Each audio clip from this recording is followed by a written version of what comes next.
Good afternoon, everyone. Thank you for joining us. We're going to be talking about program review in Illinois and the participatory evaluation that OCCRL has done with the Illinois Community College Board and an amazing group of participants and experts from across the state. I'm going to go ahead and get us started. We'd normally wait a few minutes, but honestly, we have so much to cover in this time slot that we are just going to plow forward to make sure that we get it all in. And towards the end, we'll tell you how to get even more information. So without any further delay, I'm going to get us started. So, oops. I think I'm going to get us started. All right. So in today's presentation, I'm going to give us a real brief introduction to the study and what was included with that. And then I have two amazing research assistants here with me, Jason Keist and Shantae Thrill. And this is Heather Fox. So I'm going to walk us through that study introduction, and then they are going to talk to you about environmental and institutional factors that we found across the state that influences program review. Then we're going to talk about 5 design challenges that are part of our process and part of what we need to understand if we're going to design an effective program review process. We're going to take a little deeper dive looking specifically at the CTE program review template that ICCB provides, and some ways that our experts across the state have informed us we could make that template better. We're going to talk about envisioning and advancing program review in the future. What do we need to know, and what have they told us that we should be thinking about when we look at program review in the next cycle? And then what is going to happen with all this incredible information that has been shared with us and that we're sharing with you today? What are the next steps with all of that? And that is an incredible amount of information to try to fit in one little hour. So we're going to do our best to do that. But then we're also going to share that in the form of a report that we'll be releasing later this year. So sit back, take in as much of this information as you can, and then we look forward to sharing more with you and having a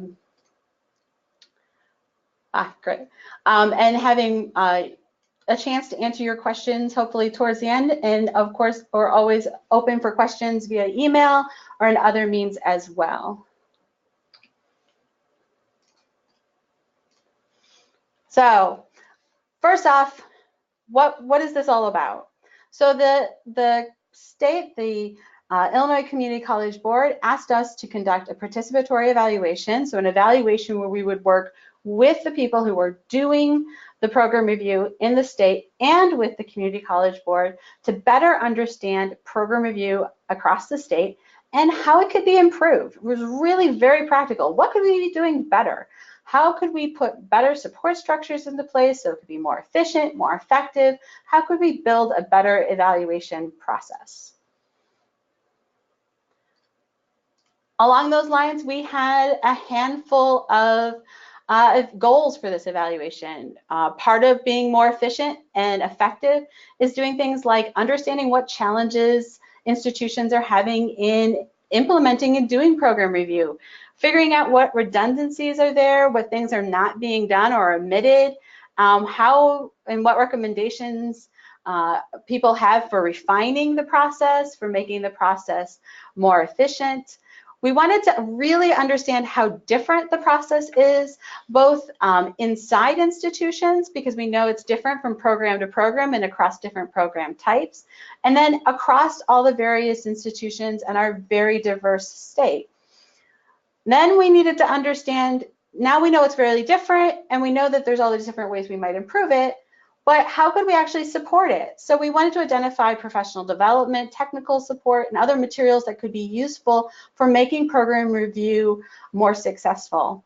And then last, we wanted to actually help in colleges take what they learned from program review and do something with it, right? Because no program review is very successful if it's sitting on the shelves. Uh-oh. It says we're not seeing the screen.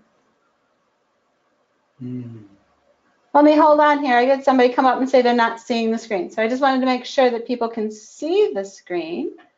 So I'm going to turn to my attendee screen and just ask that people raise their hands if they can't see it. And that'll give us an idea if that's a problem that people are having. If you're not able to see the screen, then we definitely know we're having an issue and we'll try to work on addressing that.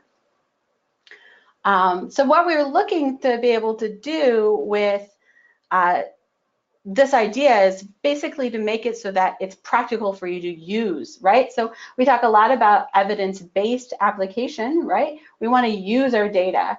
We want to use our program reviews. We don't want this to be something that's done every 5 years and collects dust that just hangs out on a shelf. That's not useful at all. So it looks like we have one person who can't see. All right. I'm not sure.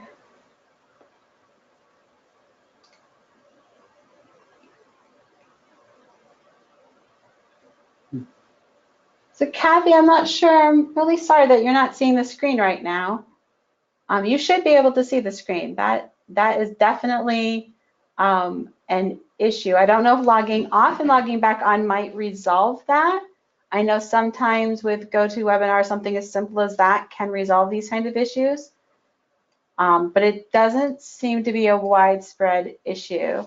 So if you wouldn't mind trying that, I would hope that that might help. Otherwise, hopefully we could send you the slides and you could be able to see it that way, and we are recording. All right.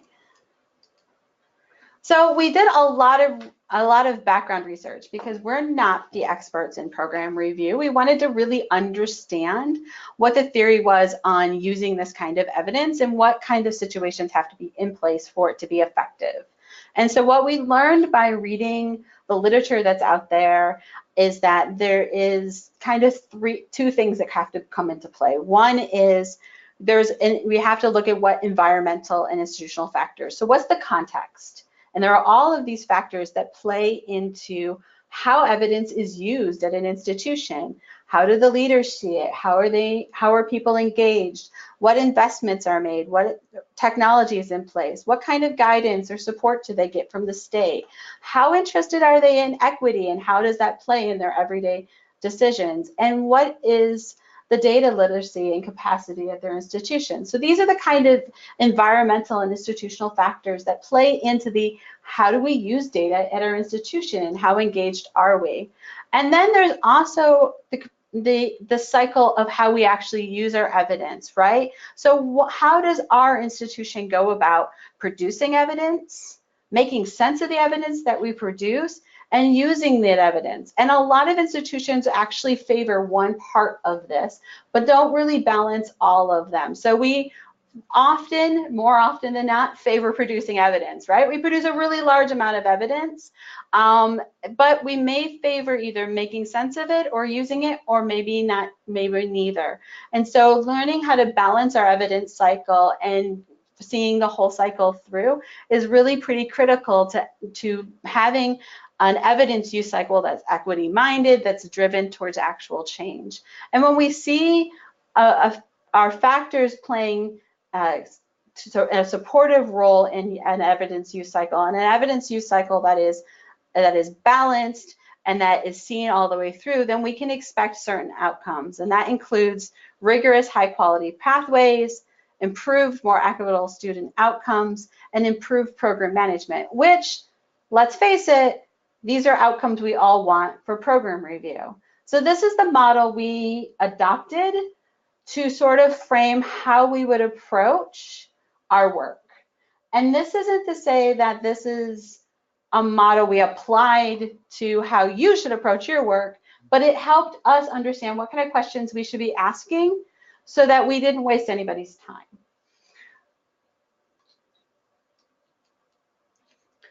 And doing that, we put together 3 events. Our first two events were focus groups. These were where we invited an incredible selection of experts from across the state to talk to us about those institutional factors I was just talking about for that first meeting. What does that look like? And what we really focused on there was understanding how does that really work at these campuses? How does leadership use evidence? How do they play in program review? What is the role how does that look different from one campus to another, or even from one program to another? And so we looked at all of these environmental and institutional factors, or we looked at 6 of them specifically in this one day of nonstop focus groups. And the second day of focus groups, we looked at the evidence cycle. How is evidence procured? How do they make sense of it? And then how do they use that evidence?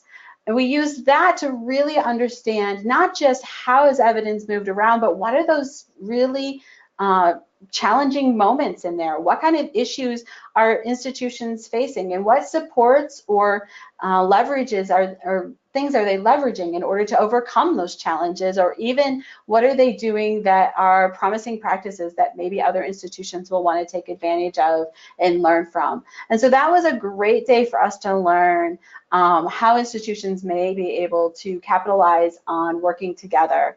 In our third meeting, we changed it up. That wasn't a focus group. Now we brought these amazing experts back together for a third time when we gave them back some of what we had learned at the first 2 meetings as a design challenges. And we asked them to conduct a design lab where they would take these challenges and tell us how they might overcome them and what they might do in the future. And that's a good part of what we're going to share with you today.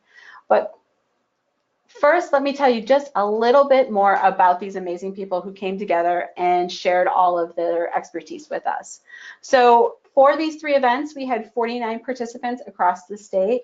These are individuals from community colleges who were involved with program review. A lot of them have more than 5 years of experience with program review, almost all of them. Some of them have more than 20 or 25 years of experience with program review. So we're talking people with a very high level of experience. They are a combination of faculty and administration. There was a lot of people who work directly with data, either in IT or institutional research roles or other analyst roles.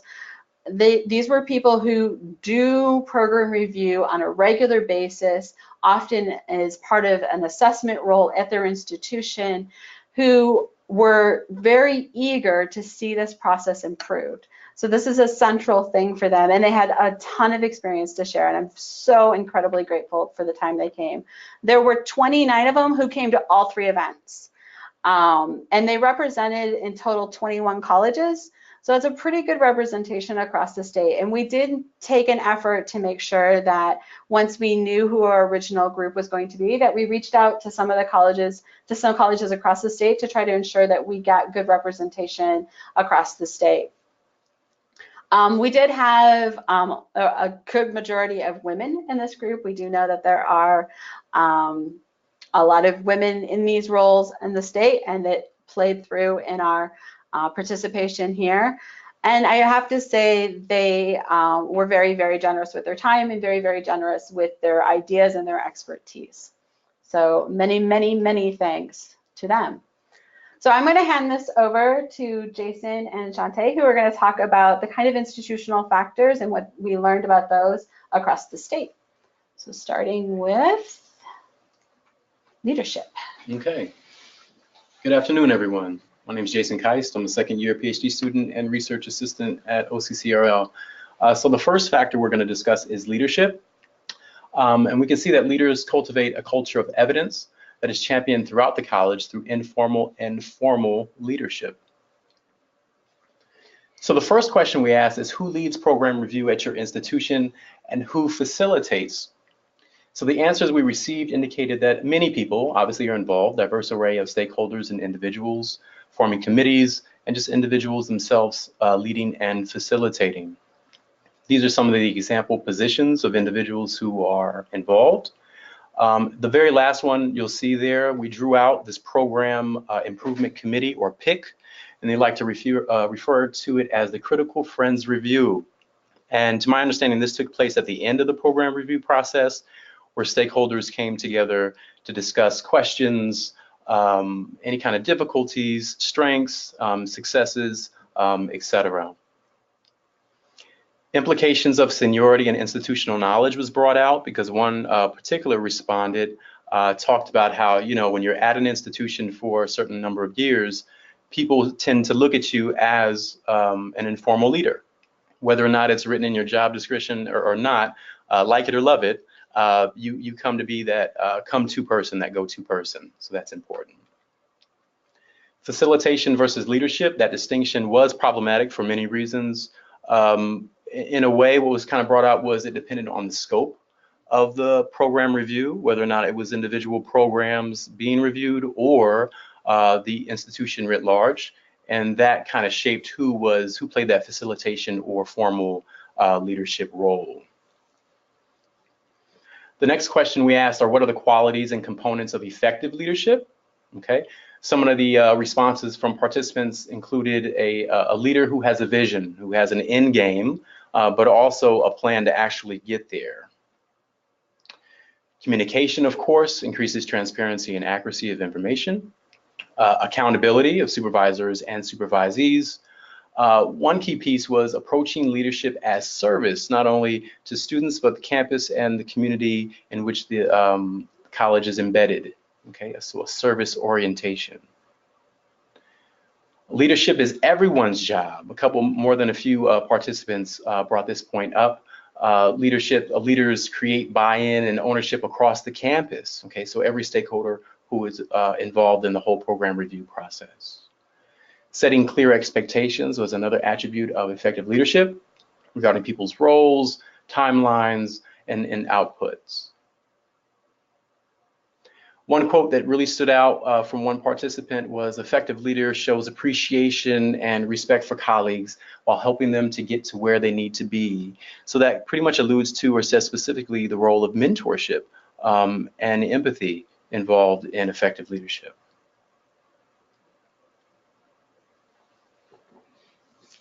Just switch over.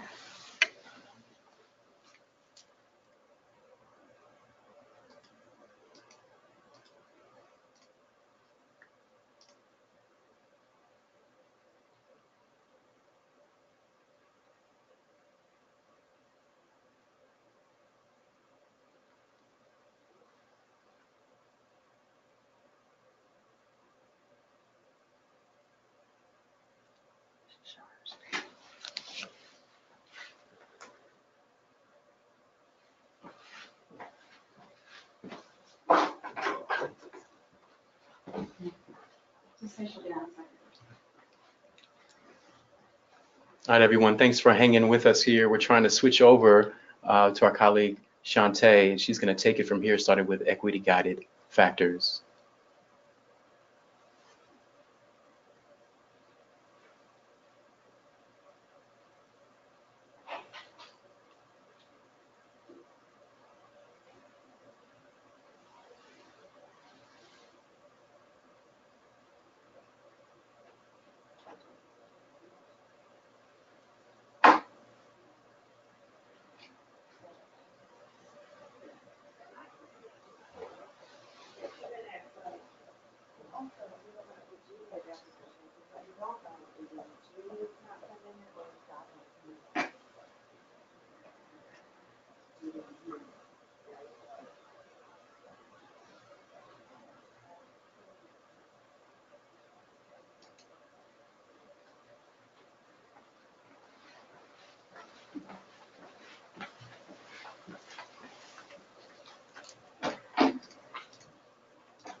Good afternoon, everybody. Sorry about the technical issue.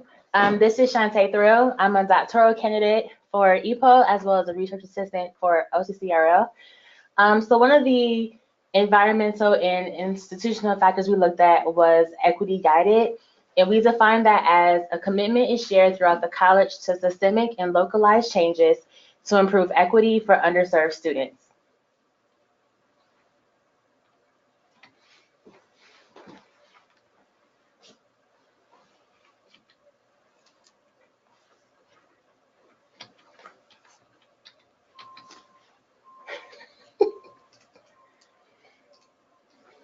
Okay. So we first asked participants to talk about equity within the program review process. And many of the respondents indicated that they were really happy and excited to see equity articulated within the program review process, especially with wanting to look at equity gaps within their institutions. So even with seeing it explicitly articulated within that process, a few people did indicate that it was great to be aware of what the equity issues are at the different institutions. But the real question is, how are we specifically addressing what's causing the inequities? We also asked participants to complete a worksheet that identified what changes were being made as a result of the program review process. And there were many, many changes, which you all will see in the report that comes out. But just a few I wanted to highlight were the addition of new staff positions. So for example, one institution mentions having additional recruitment staff for specific student populations. Another institution reported having a coordinator for accommodations for students. So there were a lot of different positions that were created.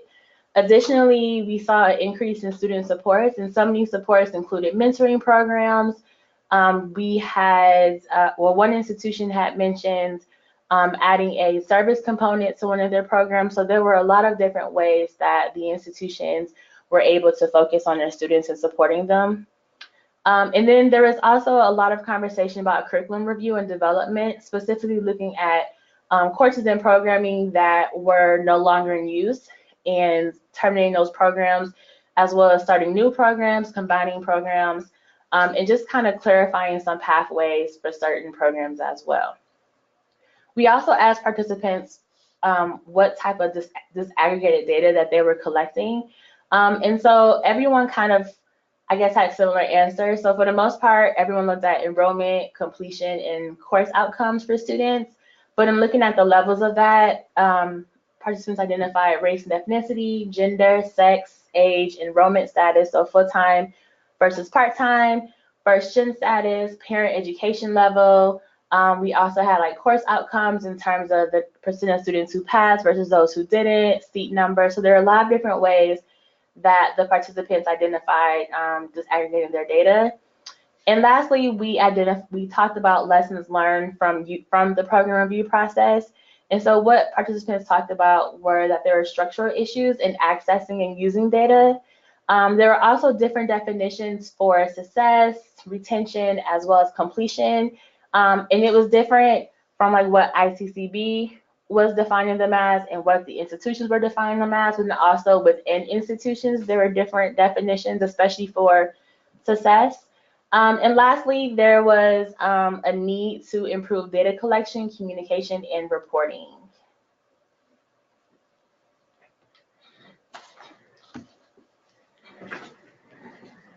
All right. The next factor we'll explore is engagement, wherein diverse viewpoints and roles are engaged and contribute to ongoing improvement processes. So what we had participants do was fill out this who contributes worksheet. And the reports, the outcomes here are listed on the highest ranking in terms of who contributes to program review, highest for admin being 85%, faculty 75%, for staff 45%. We have the lowest distributed here. And of note with this piece, I think, is the lowest ranking being 0% for staff. 4 institutions reported that staff did not play a role in program review. Most frequently, ratings for these 3 different areas: for admin 25%, faculty 40%, and staff 30%. So who contributes most to program review at your institution? We asked, how do colleges collaborate and promote stakeholder engagement? Okay, so some of the examples that came out: program review team meetings held in the fall and or the spring. Okay, and during these meetings, they would discuss timelines, specific data points, drafts, and then specific deliverables.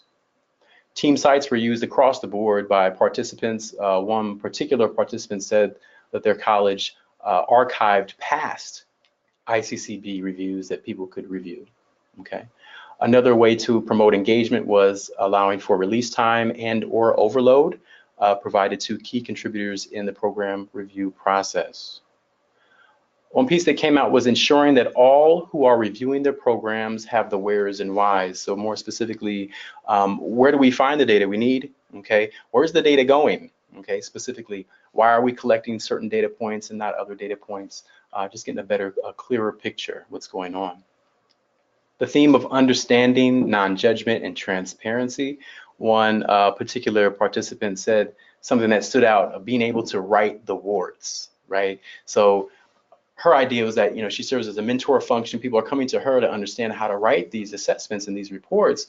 And she would tell them, report where you are, where you want to be, and how you plan to get there. Don't expect that your program is going to be squeaky clean and you have to report back something perfect. Everything's in a growing process. So how are you going to grow, right? How are you going to do this? A critical question that was brought up was who is not present during the review process, right? There was one institution, one participant who stated that students were, only one institution, students were present during the program review process, and she was saying she would like to see that be more formalized, actually. But reporting who is not present, employers and recruiters, and largely students. Faculty participation came up often, actually. Many respondents talked about an apparent disconnect. We know that faculty are experts in the field, experts in the classroom, but when it came to student assessment, it was a little shaky, a little less comfortable, okay? So in order to address that, some institutions reported holding fall kickoff events to maximize that participation, especially during prep week, when you're gonna get the vast majority of your faculty on campus during that prep week. One institution of note mandates that newly hired faculty have one-on-one sessions, right, as part of their orientation to understand the importance of student learning assessment, okay? Yet another institution, faculty are tasked with engaging employers to better understand the skills and knowledge needed to succeed in the workforce, okay? And then faculty would come back from those meetings and discuss, you know, labor market statistics and trends, possibly revamping curriculum to meet the needs of local employers if that was necessary.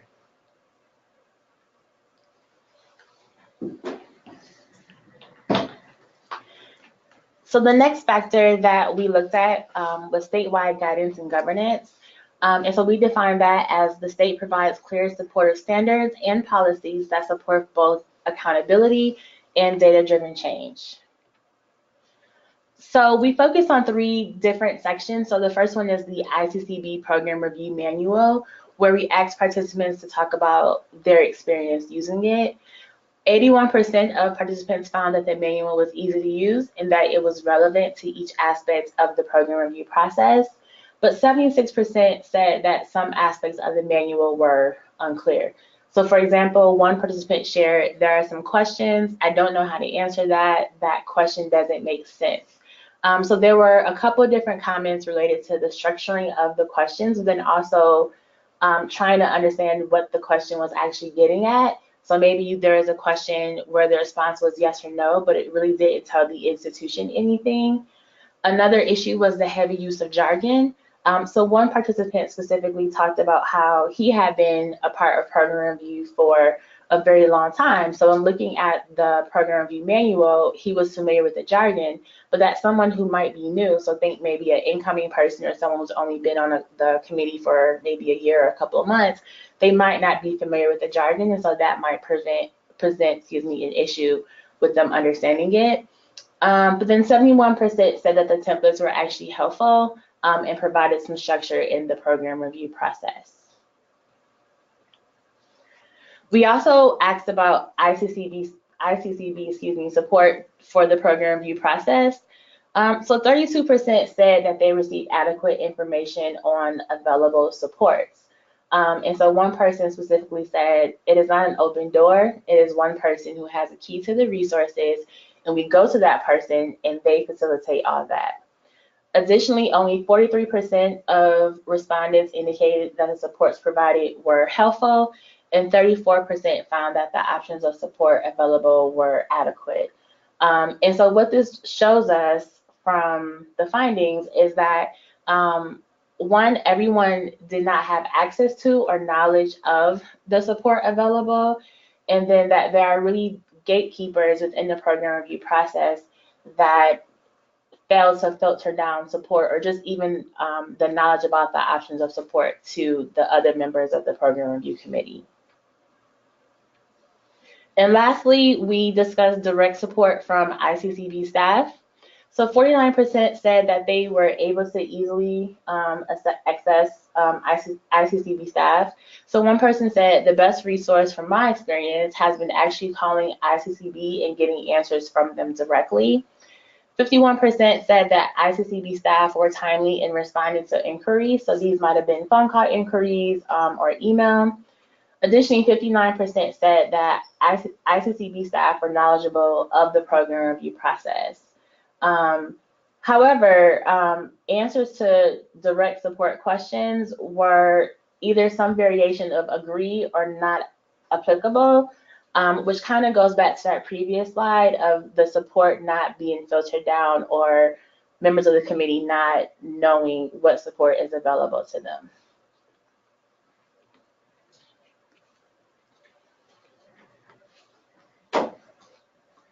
The next institutional factor we'll look through is data literacy. Defined as institutionally and individually, the college supports access to data and the data literacy necessary to frame inquiries and to effectively collect, operationalize, analyze, and interpret data. So one of the first questions we asked participants was, what is the importance of data literacy? Everyone found data literacy extremely important. Some of the key quotes that came out was, where data validates assumptions, okay? The second one being, your data is your reality, and sometimes your perception and your reality just don't line up, but you can't argue with the data. Another piece that stood out is that data should inform all decision-making across the college. The importance of qualitative and quantitative data, and many respondents talked about how qualitative data is not necessarily valued as highly, per se, at their institution versus quant. Getting people comfortable with data, finding ways for everyone to be on the same page. And it was noted by a couple participants how, you'll have some people that want to go knee deep into the data. They're ready to go, right? They're extremely comfortable, while the majority, or maybe another part of the population are not necessarily comfortable, but they want to be. So it's bringing them on board. That's very important. Standardizing how variables are measured across programs, so operationalization of data points, okay? What are you measuring? Making sure you're measuring the same thing. Do you define it the same way? We'll get to that later on. An important question was raised, whose voice is considered in analyzing data? So previously, the important question that's related is who's involved in program review, but who's making meaning, right? Who's involved at the table when meaning is being created and reported, and also who's not there when meaning is being made and reported. Moving from a storytelling culture, anecdotal, to a data-informed culture, and that actually kind of speaks to the second bullet point about reality, right, and meaning.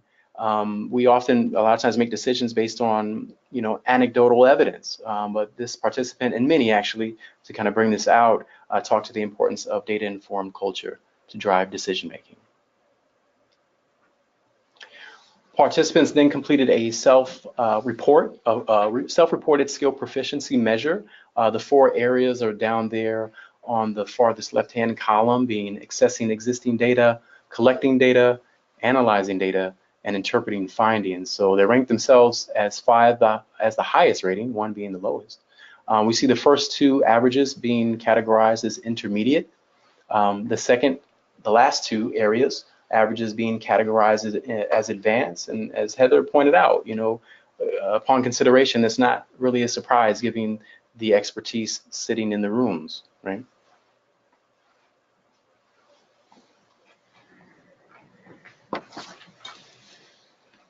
So our next factor focused on infrastructure and information technologies. So we were looking at the systems that were available to support collecting, storing, accessing, analyzing, and disseminating data throughout the colleges. So we began by asking participants to talk about the role of IT in the program review process. And basically kind of came down to data integrity, and also practicality, accessibility, and feasibility. So all the participants talked about the importance of IT within the program review process, but their role was not without some, I guess, some limitations. So when we talked about IT support, participants identified the organization of the infrastructure, as a challenge to the program review process. So for example, one person said it's not available as quick as somebody who wants to make a decision. And so other responses kind of indicated that there were limitations in people's competency to access, but then also to, I guess, analyze the data. There were also limitations in terms of like how long it took to get access to data. So maybe a person put in a report and it took a month or so to actually get the data back. But there was a comment about how having dedicated data personnel to collaborate with the data warehouse increases response time to inquiry. So there's one specific institution who talked about how they had actually brought their data warehouse into their department, and so they were able to respond to inquiries much faster. Even with the increased volume, they were able to turn around those responses very quickly. So the last thing that we talked about were the datum systems that institutions use, and there were many that were discussed, but participants really highlighted the use of collaborative systems, and so it promoted assessment as more of a shared responsibility. So for example, one institution talked about how they had a third-party program where the different departments can access what other departments are doing for their assessment, as well as different people will have permission. So like, let's say your dean or your department chair had access to edit, there were many people who had access to review it, so you can always see what everyone else is doing and had a responsibility within that process. Another institution talked about how their program allowed them to put everything in one place. So a lot of the conversation around data systems were just more of this use of third-party systems or institutional created systems that allow the data process of program review to move more smoothly. All right. So from there, we start looking at the 5 design challenges that we learned about by listening to our experts. And then we turned back to our experts to say, how do we overcome this if we're going to have a more effective program review process? And the first one was actually about understanding CTE enrollment. There's a lot of reasons that getting a really accurate idea of who's enrolled in CTE programs is challenging, and institutions relayed that they felt that, and they had found that this was an area that they were finding was inaccurate. They would put their enrollment numbers in front of their faculty, and they would get pushback that these were not right. They were partly about intent. The students were intending to actually be engaged in these programs, but there were a lot of other practical reasons that the wrong students were being listed in programs or not listed that were complicating the CTE enrollment numbers they were working with. And this includes not just enrollment, but also exit, right? So we don't have a clean idea of who is exiting from programs. So if you don't know who's in, you don't really know who's exited, and that creates issues for how do we calculate anything else. So colleges offered several really ingenious ways that they are trying to improve their enrollment data. One of these is having CTE-specific advisors who review and work with their students to ensure that this data is kept as accurate as possible as part of what they work with. So they're looking at the pathways that their students are in. They're making sure that their students are taking courses that make sense for them, and part of that is looking at who is in these courses and whether or not there's an alignment between the programs they say they're in and the courses that they're in, and making sure that students and their coursework lines up.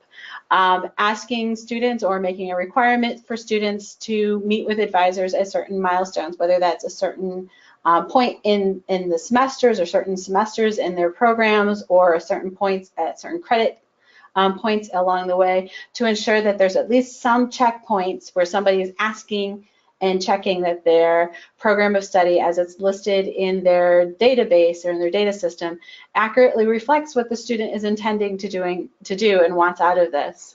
They talked about using degree audit systems to cross-check majors. We're using a lot of degree audit systems to check for things like reverse transfer and to look at financial aid applicability. So they're saying, well, we can also look at this and use these tools to think about whether or not we have students in the right programs of study. They looked at what are our processes for how students and how we update what students are in the system, and are those processes useful? Are they part of the problem? And taking a critical eye on those processes and updating them and streamlining them in ways that are not punitive, but effectively allow the system to work more smoothly. And then also the really simple but kind of brilliant thing that a couple institutions mentioned was just associating students' majors with their names in the course roster so that faculty can see what their students are being listed as. So if a faculty member is in a CTE program and they look at their student roster and see that many of the students in their course are not listed in the program they thought they were, that can raise a flag for them to maybe address that with students or raise that with the program coordinator for their program that they're working with, to like, why are there so many students in my course that are not in the program of study I thought they were, and to try to maybe correct some of those issues to get more accurate data. There were questions about how do we count students, right? So we need to think about kind of universally some of these problems. How are we going to deal with associative general studies students, right? So these students that would have maybe previously been thought of as undecided or general studies, kind of what do they count as? And then there's a lot of students who are pre-programs, pre-nursing, pre-programs, but they're going to be CTE students. Do they count as CTE if we know they're intending to be CTE? So there were questions raised about those that need to be addressed. And then last, there needs to be some kind of definitions and timeframes for what counts as an entrance and also what counts as an exit, so that we can be comparable at the very least across programs at an institution. And then some of the institutions also want to be able to benchmark and be comparable across institutions. So the second challenge that institutions brought up was stackable credentials. They want to be able to identify students who are in multiple programs of study, especially when these are multiple programs of study stacks, where we have shorter credentials, typically certificates that are stacking under an associate's program. One of the things they said here is that we really need to think about this as how we think about statewide data in general. We already collect statewide data, but our statewide data has this limitation of not allowing us to show multiple enrollments, and maybe just not thinking of it as a fix for just this problem, but thinking of it as maybe a more universal fix of we need to start talking about multiple enrollments and the data that we use across the state, and can we maybe correct that and start thinking about multiple enrollments at that level. We can think about it as far as program review of reviewing stackable credentials as one review. So certificates that are related to could be reviewed under an associate's program, but programs were very clear, or the experts that were there were very clear that they said that you still got to put a really good rationale for why is the certificate here. And not only is why is the certificate here, but if you have a group of stacking credentials, is the associate relative as well? And so for each credential on that pathway, what's the rationale for it? And does it have value? And does it add? And does it have an industry value? Can you go out and improve your employability based on it? So they really said you have to be able to justify all of them. So there will need to be some additional questions in the program review process for those times that you have stackable credentials. Third problem, the program review cycle. Some people love it, some people don't. And there's some reasons for that. The mixed sentiments come really about how does that demand hit the college and what does it do for individuals' workloads and how those cycles hit different departments and different individuals and how they're grouped. So some institutions felt that this was, or some people love it when they get a large grouping of programs to review at once, because they saw this as a great way of collaborating across multiples and creating cross-discipline opportunities. And others were like, this is soul crushing to have everything at once. And so one of the things to understand with this is maybe working with institutions to better understand how we can support more collaborative work when this is going to happen. And the other thing is with the program review cycle, institutions talked that 5 years is really too big a step for most institutions, but they didn't want to see more requirement than every 5 years, but they wanted to see some support for doing more like an annual check-in in between.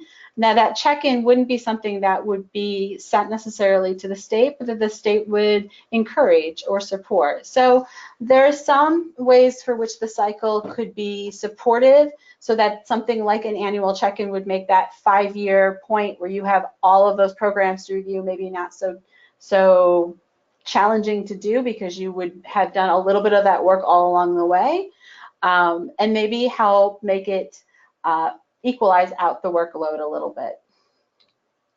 The fourth challenge, ICCB support and feedback. As you heard Shantae talking about, there is really a need for more professional development and other supports, and that came up repeatedly. Institutions see a need for kind of an ongoing supports from the state, and they also saw that at different levels. And so they talked about the need to talk to and provide supports for different stakeholder groups. A lot of the work is being done at different levels, and a lot of the people doing the work aren't necessarily trained to do this type of work. So if you're thinking about like new faculty that are come in, or program coordinators aren't necessarily trained to deal with things like data capacity and program review and assessment. And so a lot of the work that our IR people were talking about that they were doing was actually in capacity building. So that was pretty critical for them. We talked about having formats that are highly accessible and finding ways to bridge best practices across different institutions. So. And the last one was the disaggregated data, which was fairly new in this program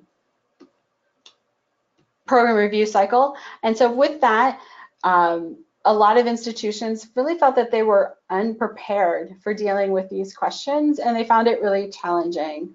And they also thought that measuring equity just on data, especially when programs that have really small numbers, was kind of problematic. And so we were challenged to think about how this might be more actionable, and that may be looking at some of these questions at a more discipline or institutional level, and that may be talking about quality and equity as a combination of talking about discussion type questions and this kind of data. So pulling in qualitative and quantitative data, not looking at it as strictly a quantitative question. And so what I'm going to do, because we are running a little bit short on time, so I'm going to pull past the template questions and move us to talking about advancing program review.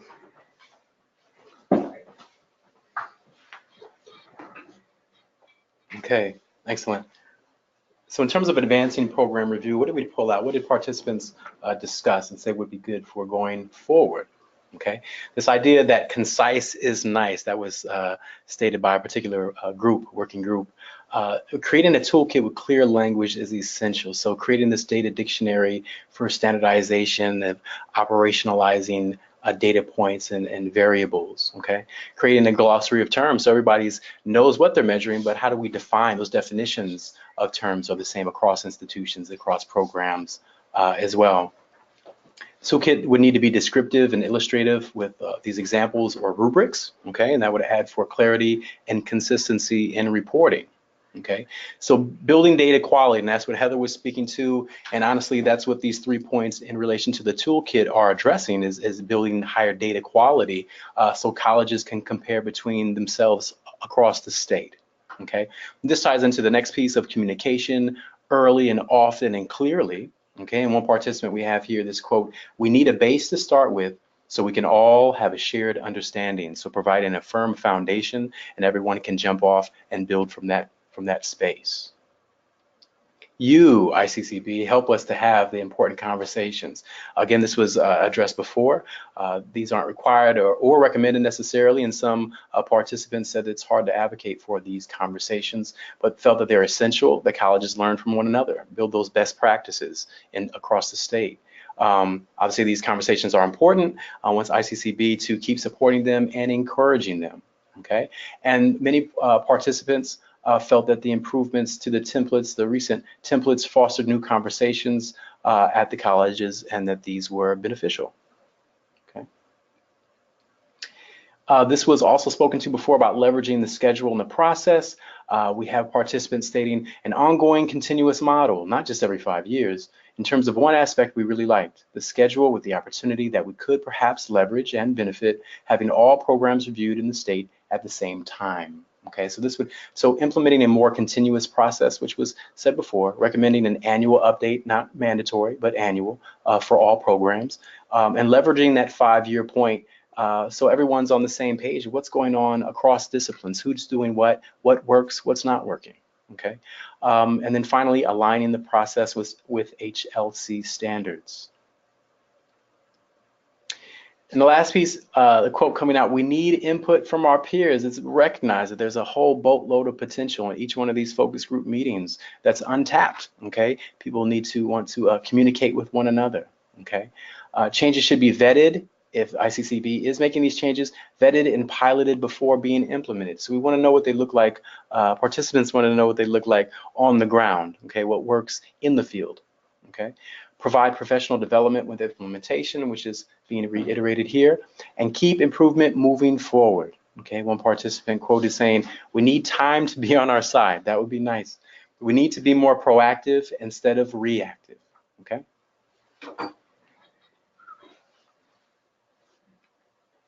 Jason caught us up. You want to talk about the template? See. All right. So I want to talk a little bit about next steps. And what I'm going to say, because we didn't quite get to cover everything, because I told you at the beginning there's so much, is that we are putting all this in the evaluation report. But before that, everyone who's signed up for the webinar will get the PDF of the slides today, plus a recording of the webinar.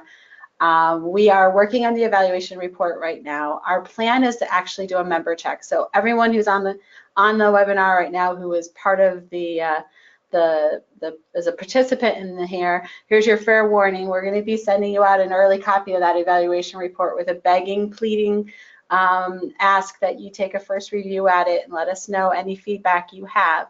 Once we've received feedback and made any changes based on our expert participants, then we'll be releasing that for the rest of the state. Well, we'll be releasing it publicly for everyone. So that is coming, and you'll get all the details of everything that we have learned as we move forward.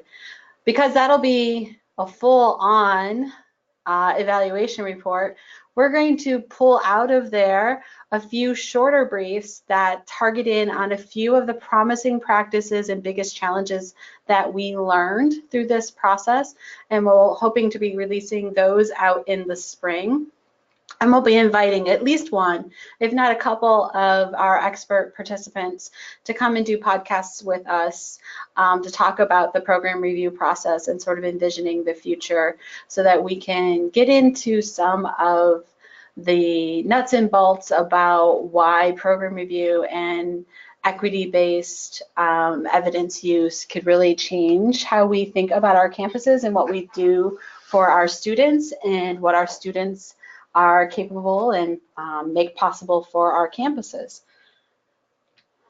One of the big things that we'll be releasing here shortly is we are going to be reaching out to all of the participants who contributed to this work thus far, who were at all of those events, and we're going to be asking for self-nominations to be part of an advisory committee This advisory committee is going to provide formative feedback to the Illinois Community College Board about the program review process. They're going to be helping to build this advancing program review future. They'll be giving feedback. They'll be the first to do pilots and vetting, and they'll be the ones who help guide what it looks like for this next round of program review. We're looking at building a group of about 8 professionals who have some substance experience in program review, and we're going to be asking people to serve either 2 or 3 years on this committee, and we're hoping that way we'll have a rotation of people coming in and off of the advisory committee, so that it's not all new at any given time. And we're expecting that we'll do quarterly meetings, some virtual, and at least once a year we'll all get together in person and do a little longer, more in-depth meeting. So all of you guys who were part of this work thus far, you'll be receiving an invitation to self-nominate in the very near future. And we hope to be starting up that work with the start of, well, actually before the start of the year. We're also going to be building an online learning community. So with these briefs, and we're going to be doing some other learning supports, we're going to try to start finding ways that not just where we could bring out some of that technical support and that, but where you can start sharing with each other. What we learned through this process was just the sheer amount of expertise in the state and the amazing types of things that you have and that you can share with each other. And we want to create a platform where you're going to be able to do that. So we're going to create an online community with some forums in it where you'll be able to share tools and ideas that will hopefully help you create and improve your program review processes. So with that, I think I'm going to close the webinar. I'm going to take a quick peek. I just want to see what we have, if there's in the questions. I can get it to open.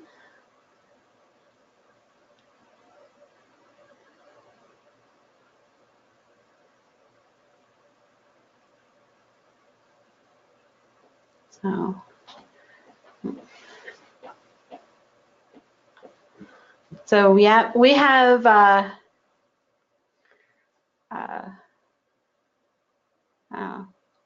so I will share a PDF of these slides and a copy of the recording from this